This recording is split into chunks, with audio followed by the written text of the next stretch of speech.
The Metamorphosis by Franz Kafka 2. It was not until it was getting dark that evening that Gregor awoke from his deep and coma-like sleep. He would have woken soon afterwards anyway, even if he hadn't been disturbed, as he had had enough sleep and felt fully restored.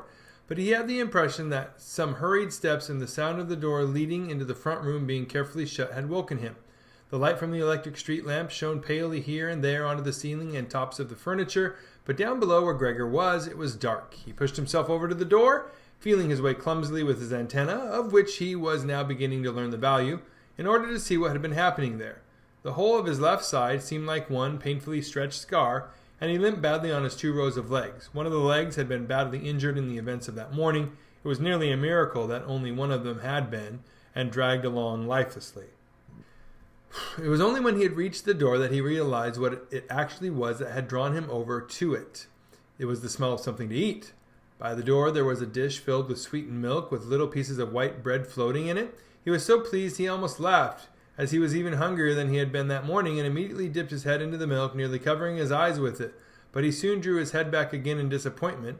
Not only did the pain in his tender left side make it difficult to eat the food, he was only able to eat if his whole body worked together as a snuffling whole. But the milk did not taste at all nice.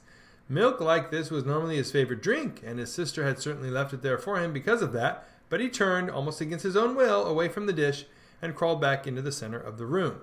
Through the crack in the door, Gregor could see that the gas had been lit in the living room. His father at this time would normally be sat with his evening paper, reading it out loud in a voice to Gregor's mother, and sometimes to his sister, but there was now not a sound to be heard. Gregor's sister would often write and tell him about this reading, but maybe his father had lost the habit in recent times. It was so quiet all around, too, even though there must have been somebody in the flat. "What a quiet life it is the family leads," said Gregor to himself, and gazing into the darkness, felt a great pride that he was able to provide a life like that in such a nice home for his sister and parents. But what now, if all this peace and wealth and comfort should come to a horrible and frightening end? That was something that Gregor did not want to think about too much, so he started to move about, crawling up and down the room. Once during that long evening, the door on one side of the room was opened very slightly and hurriedly closed again. Later on, the door on the other side did the same. It seemed that someone needed to enter the room, but thought better of it. Gregor went and waited immediately by the door, resolved either to bring the timorous visitor into the room in some way, or at least find out who it was, but the door was opened no more that night, and Gregor waited in vain. The previous morning, while the doors were locked, everyone had wanted to get in there to him, but now that he had opened up one of the doors, and the other had clearly been unlocked sometime during the day, no one came, and the keys were in the other sides. It was not until late at night that the gaslight in the living room was put out, and now it was easy to see that his parents and sister had stayed awake all that time, as they could be distinctly heard as they went away together on tiptoe. It was clear that no one would come into Gregor's room any more until morning. That gave him plenty of time to think undisturbed about how he would have to rearrange his life. For some reason, the tall empty room where he was forced to remain made him feel uneasy as he lay there on the flat floor, even though he had been living in it for 5 years. Hardly aware of what he was doing other than a slight feeling of shame, he hurried under the couch. It pressed down on his back a little, and he was no longer able to lift his head, but nonetheless felt immediately at ease, and his only regret was that his body was too broad to get it all underneath. He spent the whole night there. Some of the time he passed in a light sleep, although he frequently woke from it in alarm because of his hunger, and some of the time was spent in worries and vague hopes, which, however, always led to the same conclusion. For the time being he must remain calm, he must show patience and the greatest consideration, so that his family could bear the unpleasantness that he, in his present condition, was forced to impose on them. Gregor soon had the opportunity to test the strength of his decisions, as early the next morning, almost before the night had ended, his sister, nearly fully dressed, opened the door from the front room and looked anxiously in. She did not see him straight away, but when she did notice him under the couch, he had to be somewhere, for God's sakes, he couldn't have flown away. She was so shocked that she lost control of herself and slammed the door shut again from the outside. But she seemed to regret her behavior, as she opened the door again straight away and came in on tiptoe as if entering the room of someone seriously ill or even of a stranger.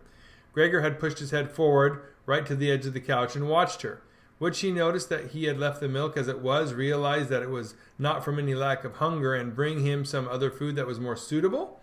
If she didn't do it herself, he would rather go hungry than drawing her attention to it, although he did feel a terrible urge to rush forward from underneath the couch, throw himself at his sister's feet, and beg her for something good to eat. However, his sister noticed the full dish immediately and looked at it, and the few drops of milk splashed around it with some surprise. She immediately picked it up, using a rag, not her bare hands, and carried it out. Gregor was extremely curious as to what she would bring in its place, imagining the wildest possibilities. But he never could have guessed what his sister, in her goodness, actually did bring.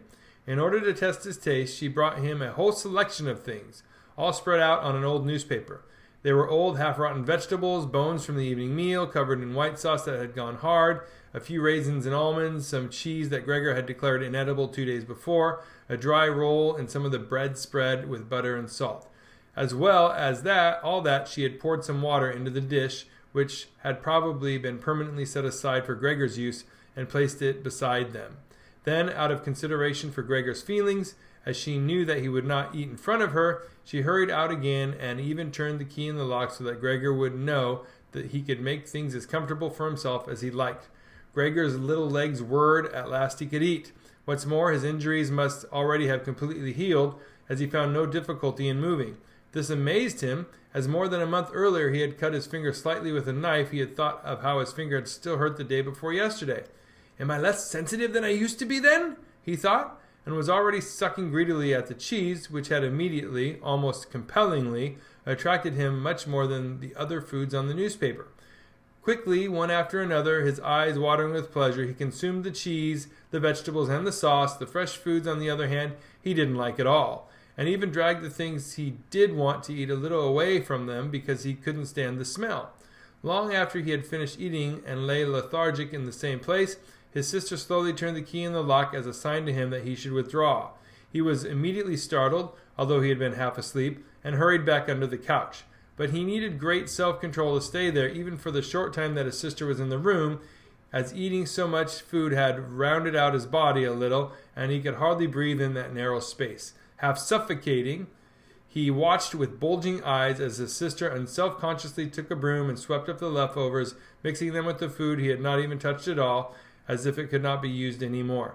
She quickly dropped it all into a bin, closed it with its wooden lid, and carried everything out. She had hardly turned her back before Gregor came out again from under the couch and stretched himself. This was how Gregor received his food each day now, once in the morning while his parents and the maid were still asleep, and the second time after everyone had eaten their meal at midday, as his parents would sleep for a little while then as well, and Gregor's sister would send the maid away on some errand. Gregor's father and mother certainly did not want him to starve either, but perhaps it would have been more than they could stand to have any more experience of his feeding than being told about it, and perhaps his sister wanted to spare them what distress she could, as they were indeed suffering enough. It was impossible for Gregor to find out what they had told the doctor and the locksmith that first morning to get them out of the flat. As nobody could understand him, nobody, not even his sister, thought that he could understand them, so he had to be content to hear his sister's sighs and appeals to the saints as she moved about his room. It was only later, when she had become a little more used to everything — there was, of course, no question of her ever becoming fully used to the situation — that Gregor would sometimes catch a friendly comment, or at least a comment that could be construed as friendly. "He's enjoyed his dinner today," she might say when he had diligently cleared away all the food left for him. Or, if he left most of it, which slowly became more and more frequent, she would often say sadly, "Now everything's just been left there again." Although Gregor wasn't able to hear any news directly, he did listen to much of what was said in the next rooms, and whenever he heard anyone speaking, he would scurry straight to the appropriate door and press his whole body against it. There was seldom any conversation, especially at first, that was not about him in some way, even if only in secret. For 2 whole days, all the talk about every mealtime was about what they should do now. But even between meals, they spoke about the same subject, as there were always at least 2 members of the family at home. Nobody wanted to be at home by themselves, and it was out of the question to leave the flat entirely empty. And on the very first day, the maid had fallen to her knees and begged Gregor's mother to let her go without delay. It was not very clear how much she knew of what had happened, but she left within a quarter of an hour, tearfully thanking Gregor's mother for her dismissal, as she had done her an enormous service. She even swore emphatically not to tell anyone the slightest about what happened, even though no one had asked that of her. Now Gregor's sister also had to help his mother with the cooking, although that was not so much bother as no one ate very much. Gregor often heard how one of them would unsuccessfully urge another to eat and receive no more answer than "No thanks, I've had enough," for something similar. No one drank very much either. His sister would sometimes ask his father whether he would like a beer, hoping for the chance to go and fetch it herself.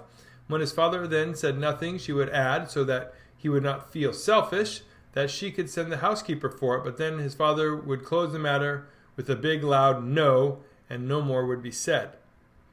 Even before the first day had come to an end, his father had explained to Gregor's mother and sister what their finances and prospects were. Now and then he stood up from the table and took some receipt or document from the little cash box he had saved from his business when it had collapsed 5 years earlier. Gregor heard how he opened the complicated lock and then closed it again after he had taken the item he wanted.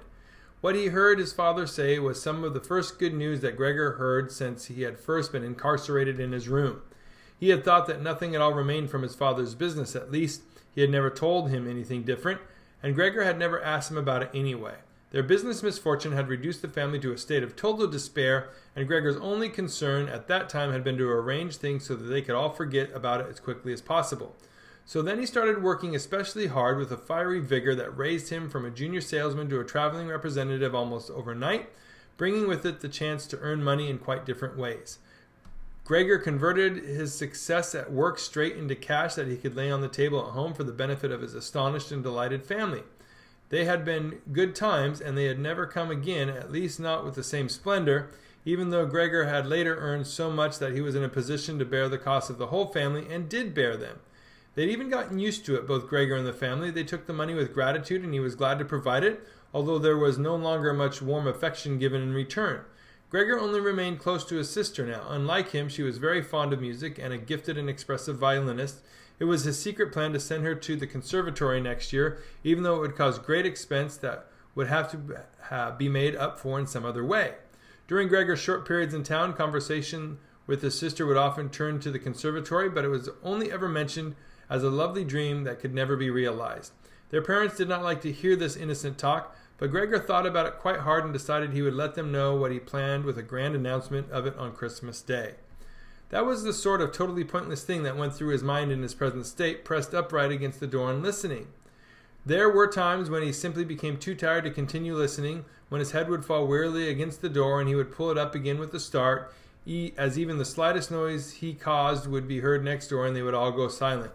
"What's that he's doing now?" his father would say after a while, clearly having gone over to the door, and only then would the interrupted conversation slowly be taken up again. When explaining things, his father repeated himself several times, partly because it was a long time since he had been occupied with these matters himself, and partly because Gregor's mother did not understand everything the first time. From these repeated explanations, Gregor learned to his pleasure that despite all their misfortunes, there was still some money available from the old days. It was not a lot, but it had not been touched in the meantime, and some interest had accumulated. Besides that, they had not been using up all the money that Gregor had been bringing home every month, keeping only a little for himself, so that all that, too, had been accumulating.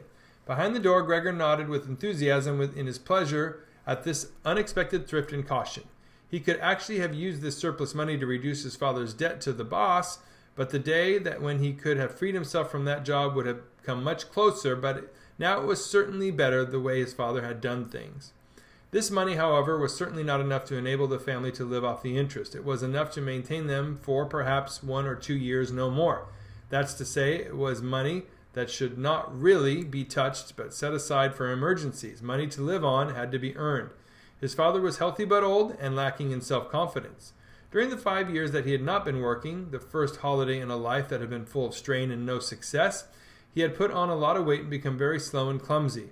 Would Gregor's elderly mother now have to go and earn money? She suffered from asthma, and it was a strain for her just to move about the home. Every other day would be spent struggling for breath on the sofa by the open window. Would his sister have to go and earn money? She was still a child of 17. Her life up until then had been very enviable, consisting of wearing nice clothes, sleeping late, helping out in the business, joining in with a few modest pleasures, and most of all playing the violin. Whenever they began to talk of the need to earn money, Gregor would always first let go of the door and then throw himself onto the cool leather sofa next to it, as he became quite hot with shame and regret. He would often lie there the whole night through, not sleeping a wink but scratching at the leather for hours on end. Or he might go to all the effort of pushing a chair to the window, climbing up onto the sill and propped up in the chair, leaning on the window to stare out of it. He had used to feel a great sense of freedom from doing this, but doing it now was obviously something more remembered than experienced, as what he actually saw in this way was becoming less distinct every day.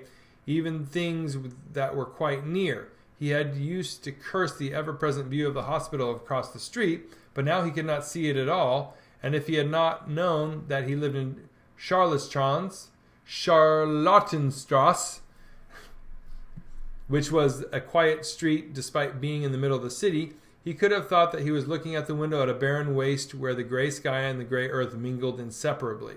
His observant sister only needed to notice the chair twice before she would always push it back to its exact position by the window after she tidied up the room, and even left the inner pane of the window open from then on. If Gregor had only been able to speak to his sister and thank her for all that she had to do for him, it would have been easier for him to bear it. But as it was, it caused him pain. His sister naturally tried as far as possible to pretend there was nothing burdensome about it, and the longer it went on, of course, the better she was able to do so. But as time went by, Gregor was also able to see through it all so much better. It had become very unpleasant for him now whenever she entered the room. No sooner had she come in than she would quickly close the door as a precaution so that no one would have to suffer the view into Gregor's room. Then she would go straight to the window and pull it hurriedly open, almost as if she were suffocating. Even if it was cold, she would stay at the window and breathe deeply for a little while. She would alarm Gregor twice a day with this running about and noise-making. He would stay under the couch shivering the whole while, knowing full well that she would certainly have liked to spare him this ordeal, but it was impossible for her to be in the same room with him with the windows closed. One day, about a month after Gregor's transformation, when his sister no longer had any particular reason to be shocked at his appearance, she came into the room a little earlier than usual and found him still staring out the window motionless and just where he would be most horrible. In itself, his sister's not coming into the room would have been no surprise for Gregor, as it wouldn't have been difficult for her to immediately open the window while he was still there. But not only did she not come in, she went straight back and closed the door behind her.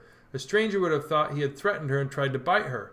Gregor went straight to hide himself under the couch, of course, but he had to wait until midday before his sister came back, and she seemed much more uneasy than usual.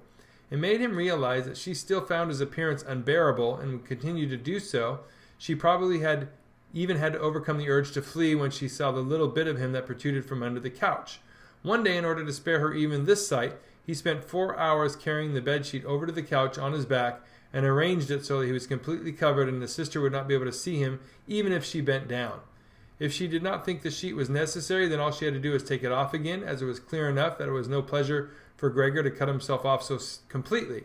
She left the sheet where it was. Gregor even thought he glimpsed a look of gratitude one time when he carefully looked out from under the sheet to see how his sister liked the new arrangement. For the first 14 days, Gregor's parents could not bring themselves to come into the room to see him. He would often hear them say how they appreciated all the new work his sister was doing, even though, before, they had seen her as a girl who was somewhat useless and frequently annoyed with her. But now the two of them, father and mother, would often both wait outside the door of Gregor's room while his sister tidied up in there, and as soon as she went out again, she would have to tell him exactly how everything looked, what Gregor had eaten, how he had behaved this time, and whether perhaps any slight improvement could be seen. His mother also wanted to go in and visit Gregor relatively soon, but his father and sister at first persuaded her against it. Gregor listened very closely to all this and approved fully. Later, though, she had to be held back by force, which made her call out, "Let me go and see Gregor. He is my unfortunate son. Can't you understand? I have to see him."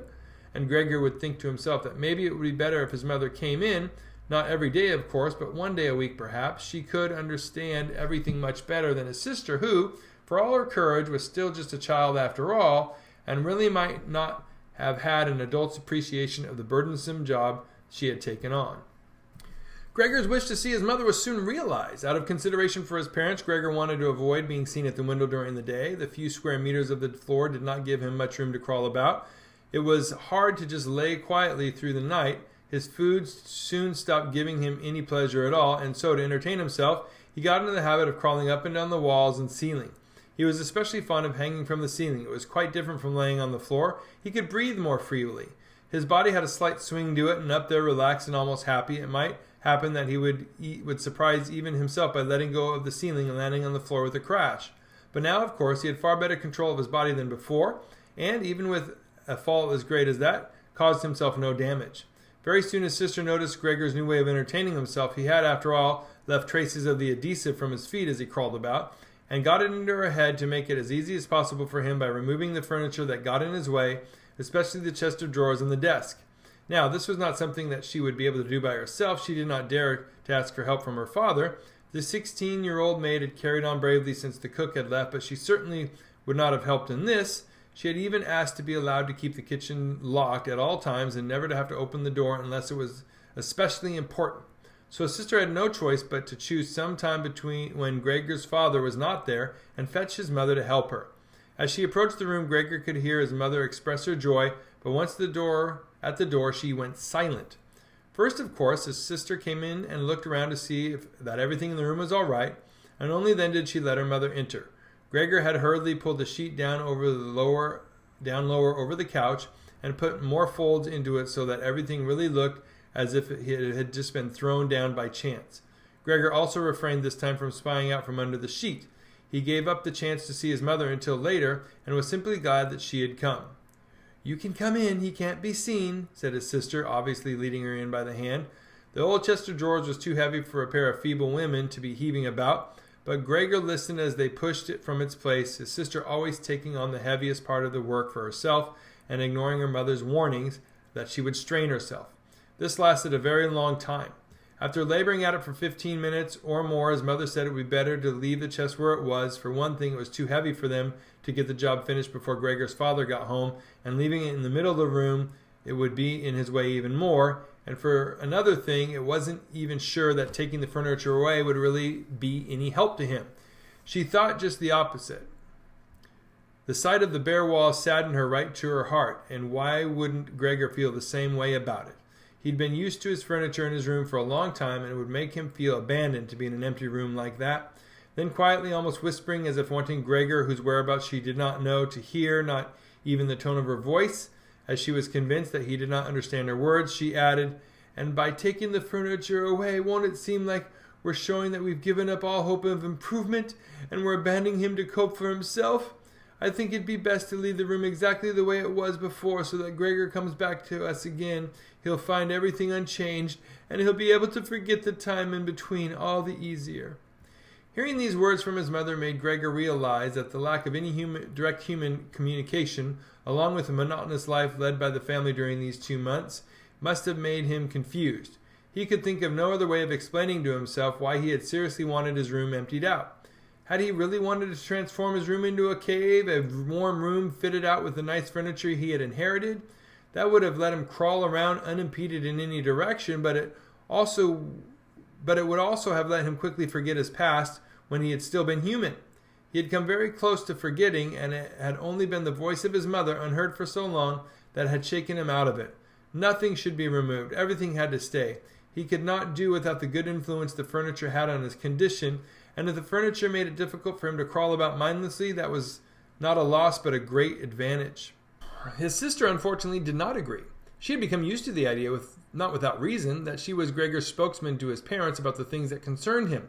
This meant that his mother's advice now was sufficient reason for her to insist on removing not only the chest of drawers and the desk, as she had first thought, but all the furniture apart from the all-important couch.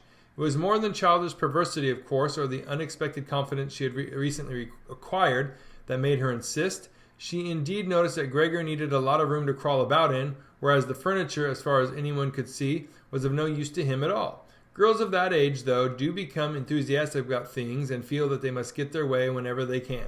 Perhaps this was what tempted Greta to make Gregor's situation seem even more shocking than it was, so that she could do even more for him. Greta would probably be the only one who would dare enter a room dominated by Gregor crawling about the bare walls by himself. So she refused to let her mother dissuade her. Gregor's mother already looked uneasy in his room. She soon stopped speaking and helped Gregor's sister get the chest of drawers out with what strength she had. The chest of drawers was something that Gregor could do without if he had to, but the writing desk had to stay. Hardly had the two women pushed the chest of drawers groaning out of the room when then Gregor poked his head out from under the couch to see what he could do about it. He meant to be as careful and considerate as he could, but unfortunately, it was his mother who came back first, while Greta in the next room had her arms around the chest, pushing and pulling it from side to side by herself without, of course, moving it in an inch. His mother was not used to the sight of Gregor. He might have made her ill, so Gregor hurried backwards to the far end of the couch. In his startlement, though, he was not able to prevent the sheet at its front from moving a little. It was enough to attract his mother's attention. She stood very still, remained there a moment, and then went back out to Greta. Gregor kept trying to assure himself that nothing unusual was happening. It was just a few pieces of furniture being moved after all. But he soon had to admit that the women going to and fro, their little calls to each other, the scraping of the furniture on the floor, all these things made him feel as if he were being assailed from all sides.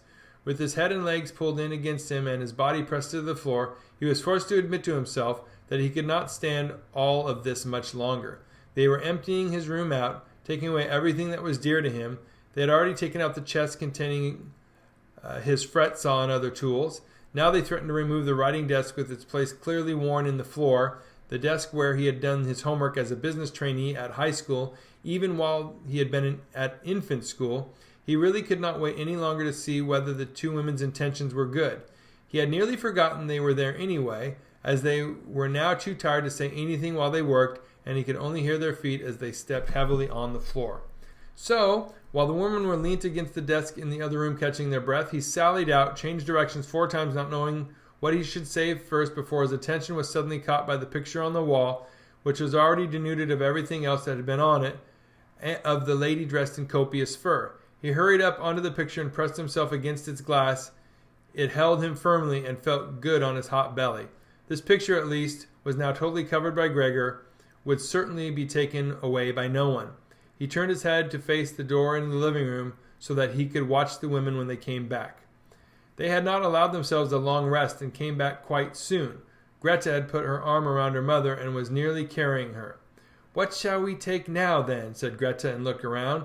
Her eyes met those of Gregor on the wall. Perhaps only because her mother was there, she remained calm, bent her face to her so that she would not look round, and said, albeit hurriedly and with a tremor in her voice, "Come on, let's go back in the living room for a while." Gregor could see that what Greta had in mind. She wanted to take her mother somewhere safe and then chase him down from the wall. Well, she could certainly try it. He sat unyielding on his picture. He would rather jump at Greta's face.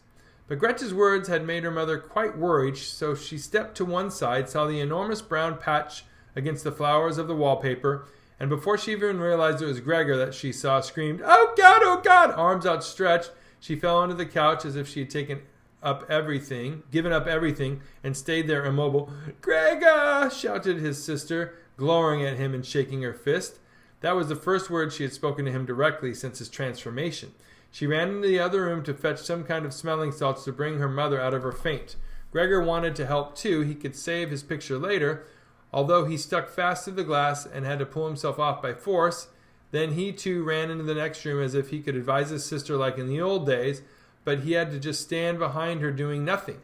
She was looking into various bottles. He stalled at her when she turned around. A bottle fell to the ground and broke. A splinter cut Gregor's face. Some kind of caustic medicine splashed all over him. Now, without delaying any longer, Greta took hold of all the bottles she could and ran with them into her mother. She slammed the door shut with her foot.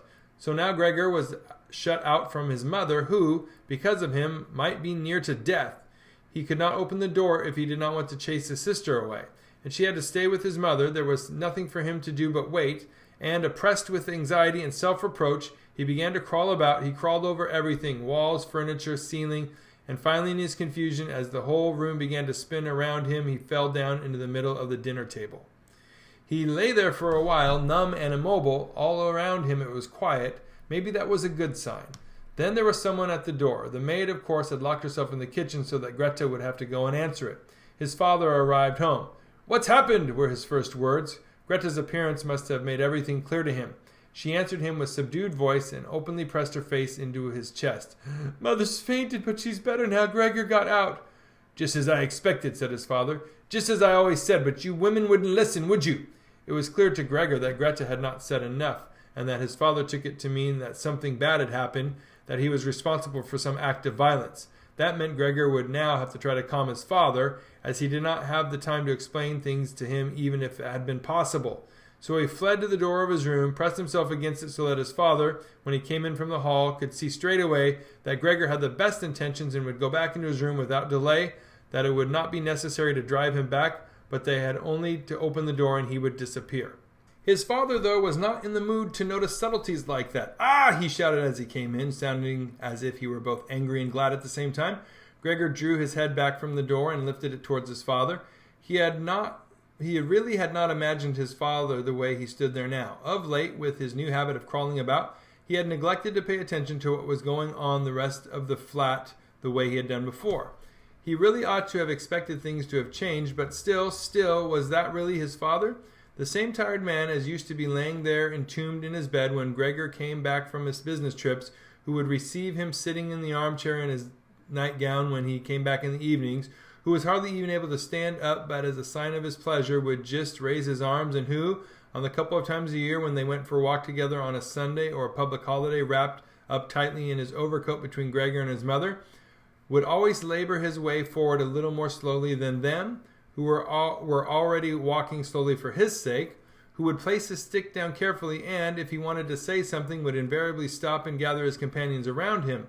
He was standing up straight enough now, dressed in a smart blue uniform with gold buttons, the sort worn by the employees at the banking institute. Above the high, stiff collar of the coat, his strong double chin emerged. Under the bushy eyebrows, his piercing dark eyes looked out fresh and alert. His normally unkempt white hair was combed down painfully close to his scalp.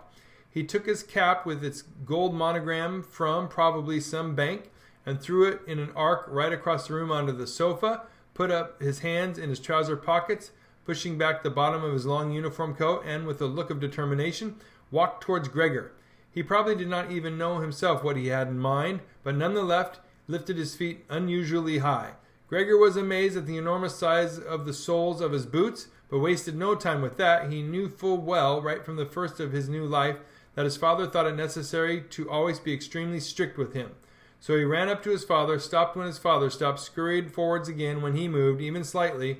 In this way they went around the room several times without anything decisive happening, without even giving the impression of a chase, as everything went so slowly. Gregor remained all this time on the floor, largely because he feared his father might see it as an especially provoking if he fled onto the wall or ceiling. Whatever he did, Gregor had to admit that he certainly would not be able to keep this running about for long. For each step his father took, he had to carry out countless movements. He became noticeably short of breath. Even in his earlier life, his lungs had not been very reliable. Now, as he lurched about in his efforts to muster all the strength he could for running, he hardly could keep his eyes open. His thoughts became too slow for him to think of any other way of saving himself than running. He almost forgot that the walls were there for him to use, although, here, they were concealed behind carefully carved furniture full of notches and protrusions. Then right beside him, lightly tossed, something flew down and rolled in front of him. It was an apple. Then another one immediately flew at him. Gregor froze in shock. There was no longer any point in running, as his father decided to bombard him. He had filled his pockets with fruit from the bowl on the sideboard, and now, without even taking the time to careful aim, threw one apple after another. These little red apples rolled about on the floor, knocking into each other as if they had electric motors. An apple thrown without much force glanced against Gregor's back and slid off without doing any harm. Another one, however, immediately following it, hit squarely and lodged in his back. Gregor wanted to drag himself away, as if he could remove the surprising and the incredible pain by changing his position, but he felt as if nailed to the spot and spread himself out, all his senses in confusion. The last thing he saw was the door of his room being pulled open. His sister was screaming. His mother ran out in front of her in her blouse, as his sister had taken off some of her clothes after she had fainted to make it easier for her to breathe. She ran to his father, her skirts unfastened and sliding one after another to the ground. Stumbling over the skirts, she pulled herself to his father, her arms around him, uniting herself with him totally. Now Gregor lost his ability to see anything, her hands behind her father's head begging him to spare Gregor's life. Hey, thanks for listening to part 2 of Kafka's The Metamorphosis. Please subscribe to the channel. Here's the rest of the book if you're looking for that, part 1 and part 3. And of course, some cool playlists we would love for you to take a look at. Thanks for watching. Until next time.